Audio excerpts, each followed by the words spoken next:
वैश्विक स्तर पर कच्चे तेल की सप्लाई चेन में आ रही रुकावटों और हॉर्मुज़ जलडमरू मध्य में जारी तनाव के बीच केंद्र सरकार ने देश के भीतर ईंधन के वितरण को नियंत्रित करने का फैसला लिया है। नए आदेश के मुताबिक अब किसी भी रिटेल आउटलेट से एक वाहन या ग्राहक को 24 घंटे में 200 लीटर से ज्यादा डीजल जारी नहीं किया जाएगा।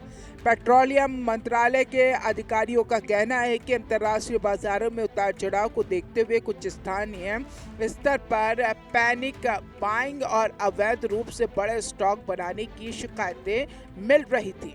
इसी जमाखोरी की प्रवृत्ति पर तुरंत लगाम लगाने के लिए इस अस्थायी व्यवस्था को पूरे देश में तत्काल प्रभाव से लागू किया जा रहा है।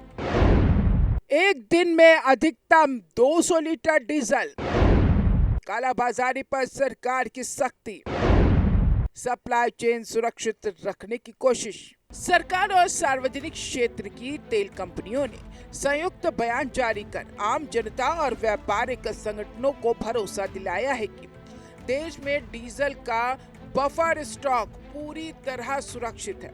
इस कदम को देश किसी भी तरह की राशनिंग करना नहीं बल्कि केवल उन तत्वों पर नजर रखना जो आने वाले समय में कृत्रिम किल्लत पैदा कर मुनाफाखोरी की फिराक में है। ऊर्जा विशेषज्ञों के अनुसार हॉर्मुज़ संकट के कारण वैश्विक बाजार में कच्चे तेल की कीमतों में भारी उछाल की आशंका बनी हुई है। ऐसे में घरेलू बाजार को सुरक्षित रखना, देश के आंतरिक आर्थिक तंत्र को किसी भी बड़े झटके से बचाना सरकार की पहली प्राथमिकता बन गया है। इस फैसले के जमीन पर लागू होते ही देश के सबसे बड़े डीजल उपभोक्ता यानी ट्रांसपोर्ट सेक्टर और भारी मशीनरी ऑपरेटरों की चिंता अचानक बढ़ गई है।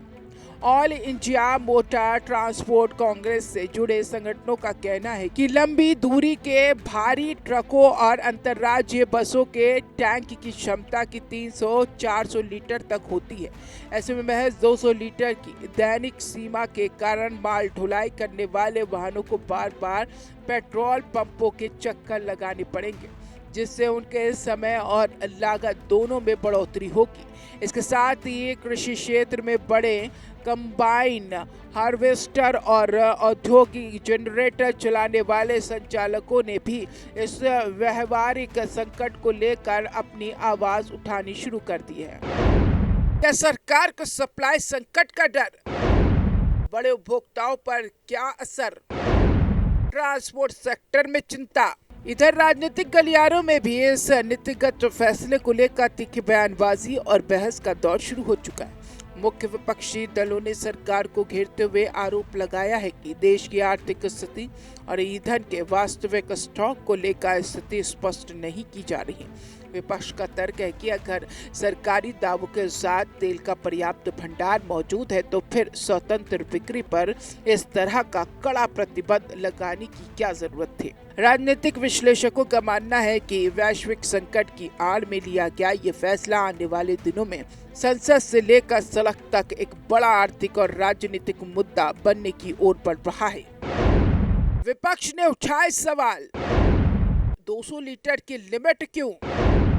जमाखोरी पर वार या संकट की तैयारी? डीजल की बिक्री पर लगी 200 लीटर की ये सीमा देश की आर्थिक रफ्तार को प्रभावित करेगी या फिर भविष्य के किसी बड़े संकट से देश को बचाएगी, ये तो आने वाला वक्त ही तय करेगा। सरकार इसे पूरी तरह से एक एहतियाती सुरक्षा कवच बता रही है, जबकि उपभोक्ता और विपक्ष इसे आने वाले बड़े खतरे का संकेत मान रहे हैं। फिलहाल जरूरत इस बात की है कि सरकार बड़े उपभोक्ताओं की व्यवहारिक दिक्कतों को समझे ताकि देश की सप्लाई चेन में कोई नया गतिरोध पैदा ना हो।